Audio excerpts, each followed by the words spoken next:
Term plan আমাদের সমাজে কি সবাই সব স্তরের মানুষরা করতে পারে?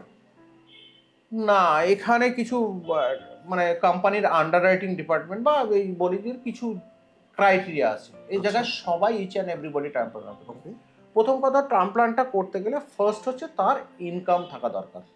আচ্ছা, ঠিক আছে, যদি বিজনেসম্যান হন তার আইটি রিটার্ন দরকার, কারণ হুম, ইনকামটা প্রমাণ তিনি কি করবে হুম, স্যালারিড যে পাচ্ছেন তিনি তার স্যালারিড হচ্ছে, হুম, তার ব্যাংকে টাকা ঢুকছে, স্যালারি পাচ্ছেন। হুম, যিনি প্রফেশনাল তিনি ফিজ নিচ্ছেন বা হুম, কোনো কিছু হচ্ছেন তারও হুম, ব্যাংকে রিফ্লেক্ট করছে। হুম, যিনি অন্যভাবে বা ধরো বিজনেস করছেন তারও হুম, ট্রানজাকশন হচ্ছে। তো হুম, আজকের দিনে আমার হুম, ইনকাম ট্যাক্স বা স্যালারি স্লিপ বা ফর্ম 60 হুম, এগুলো হচ্ছে ক্রাইটেরিয়া। এটা ছাড়া হবে না টার্ম প্ল্যান। হুম। এমন হয় আনঅর্গানাইজড সেক্টরে সে কাজ করে। সে দিন এনে দিন খাটে। কিন্তু তার সেরকম ধরনের কোনো আইটি রিটার্নের সুযোগ নেই। প্রতিদিন যে টাকাটা আনছে সে টাকা তার সংসার চলছে। কিন্তু সে লামসাম অ্যামাউন্ট রোজগার করে। তো সেক্ষেত্রে কি সেক্ষেত্রে ওই না, সুযোগটা পাবে এই না? জায়গাটা হ্যাঁ, এইটা অ্যাকচুয়ালি আন্ডার রাইটিং আমাদের দেশে এখনো অনেক কিছু সমস্যা আছে। তার হুম, কারণ হচ্ছে যে ওই জায়গা থেকে টার্ম প্ল্যানের সঙ্গে যেটা তুমি বললে যে সবার না হোক, টার্ম প্ল্যান আমি বিচার করব কি করে? হুম, কার ক্রাইটেরিয়া আছে? যেমন হ্যাঁ, সেখানে আমরা বিচার করি হিউম্যান লাইফ ভ্যালুয়েশন। আচ্ছা। হিউম্যান লাইফ ভ্যালুয়েশন মানে হিউম্যান লাইফের তো পয়সা দিয়ে ভ্যালুয়েশন হয় না।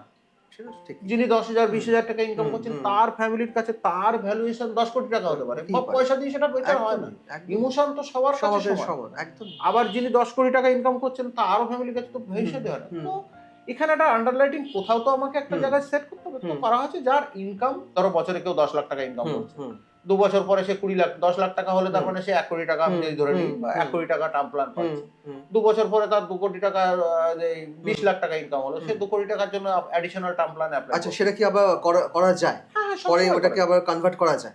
কনভার্ট না, আবার নতুন পলিসি আচ্ছা, আছে। ওই পলিসিটা বন্ধ হয়ে হ্যাঁ, আবার এটাও আচ্ছা, জানতে হবে। Policy is a agreement. আচ্ছা। সেখানে স্ট্যাম্প পেপারে এগ্রিমেন্ট থাকে। দুটো পার্টির সঙ্গে কন্ট্রাক্ট যে তুমি আমার কাছ থেকে একটা পলিসি নিচ্ছ, হুম। আমি তার বিনিময়ে এই বেনিফিটটা দেবো। It's a written agreement. এটা ইউ ক্যান নট চেঞ্জ। আচ্ছা, তাহলে ওই টাইম ফ্রেমের মধ্যে আমি ওটাকে কিছু চেঞ্জ করতে পারব না। না, ওই টাইম মানে ফ্রেমে একটা টাইম ফ্রেমের মধ্যে না, আমি বললাম ওটা আমি চেঞ্জ ১০ বছর বা ২০ বছর বা ৩০ বছর আমি এটা আপনার সাথে ওটা চুক্তি ফিক্স থাকবে। থাকবে। তোমার যদি মনে হয় অ্যাডিশনাল করতে তাহলে তোমাকে নতুন এপ্লাই করতে মানে হবে। ওটা চেয়ে আমি কিছু করতে না, পারব না, না। একদম চেঞ্জ করতে পারবে না আচ্ছা, এটাতে। কারণ ইটস এ কন্ট্রাক্ট না? আচ্ছা। আর কন্ট্রাক্ট না থাকলে কালকে তো বলবে তুমি ইন্সুরেন্স কোম্পানি বলে তোমার সঙ্গে কন্ট্রাক্ট হ্যাঁ, নেই, আমি তোমাকে দেব না। হ্যাঁ, হ্যাঁ। তাহলে আচ্ছা আরেকটা জিনিস জানো এই যে হুম। আমরা প্রিমিয়ামটা হয় যে চুক্তির সময়, এটা কি ফিক্সড থাকে নাকি এটা সময়ের সাথে, সাথে বাড়ে? না, ইন্সুরেন্সের প্রিমিয়াম একবার তুমি যখন ঢুকে গেলে জেনারেলি লাইফ ইন্সুরেন্সের সব প্রোডাক্ট ফিক্স থাকে। ফিক্সড থাকে।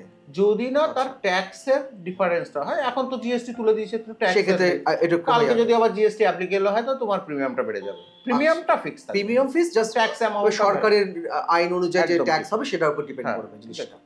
এই টার্ম ইন্সুরেন্সটা আমরা হিউম্যান লাইফ ভ্যালুয়েশন এর উপরে টার্ম ইন্সুরেন্সটা করি। হুম, যেটা তোমাকে বললাম। হুম। তো ইনকামটা ওটা তার দেখা মানে এটা যাবে। পুরো স্বচ্ছ ব্যাপার। মানে মানে আমি চাইলে আমি ৳১০০ কোটি টার্ম ইন্সুরেন্স করতে পারি না। আমি না, বললাম আমার আমার আমার না, না, না, রোজগার না, রো একদম, একদম ইনকামটা ছাড়া তোমাকে মানে দিতে আমাকে হবে। প্রুফ করতে হবে যে এটা আমি রোজগার করি। একদম।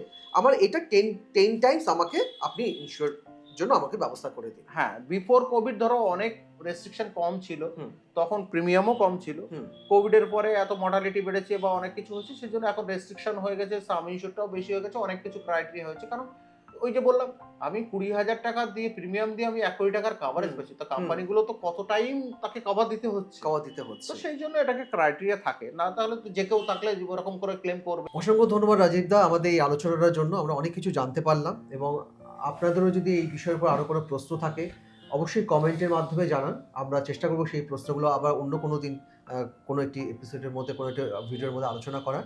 আর নিশ্চয়ই। আ এই ভিডিওর নিচে রা রাজীব দার আ নাম্বার এবং ইমেইল আইডি সব দেওয়া থাকবে। যদি আপনারা ব্যক্তিগতভাবে কোনো উনার সাথে যোগাযোগ করতে চান, কোনো বিষয়ে জানতে চান, অবশ্যই আপনি সেখানে এসে আ যোগাযোগ করতে পারেন। আর রাজীব দা আপনি সবার শেষে যদি আমাদের দর্শকদের জন্য এটা একটা অ্যাকচুয়ালি এই প্ল্যাটফর্মটা একটা আলোচনার জায়গা। নিশ্চয়ই। এটা কোনো আমাদের নিজের সবারই প্ল্যাটফর্ম, সবারই চ্যানেল। আমরা আমাদের জীবনে চলার পথে তো অনেক কিছু জানা দরকার একদম। এবং আমরা অনেক কিছু জানি।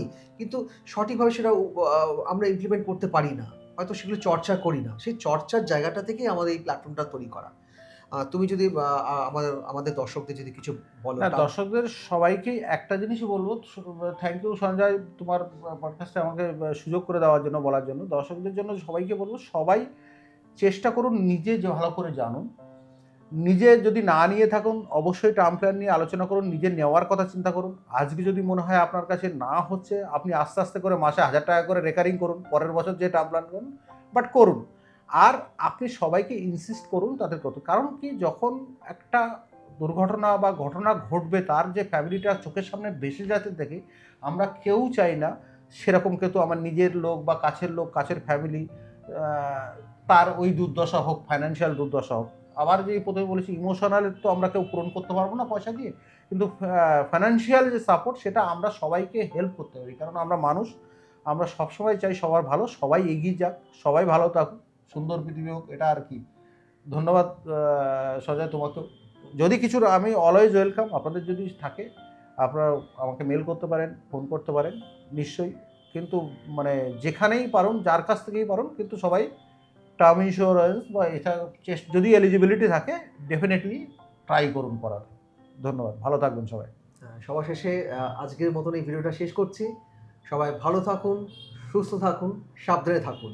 আরেকটা অনুরোধ, আমাদের এই চ্যানেলটা কে অবশ্যই সাবস্ক্রাইব করবেন এবং বেল আইকনটা ক্লিক করবেন, লাইক করবেন, যাতে আমরা আরও এই ধরনের ভিডিও করার সুযোগ আমাদের যাতে আসে, আমরা যাতে উৎসাহিত হই, এবং আপনাদের সাপোর্টটা ভীষণ দরকার, নাহলে একসাথে আমরা চলতে পারবো না। তাই আপনারা অবশ্যই আমাদের এই চ্যানেলের সাথে থাকবেন, আপনাদের মতামত দেবেন। ভাবুন, এটা আমাদের প্রত্যেকেরই চ্যানেল, প্রত্যেকেরই একটা প্ল্যাটফর্ম যেখানে আমরা ভালো কিছু আলোচনা করতে পারি। সকলে ভালো থাকুন, সুস্থ থাকুন, সাবধানে থাকুন। একদম, আমরা সবাই মিলে সব প্রচুর লোকের কাছে হ্যাঁ, পৌঁছাতে পারবো। সব সবাইকে নমস্কার। অনেক শুভকামনা। নমস্কার। ধন্যবাদ।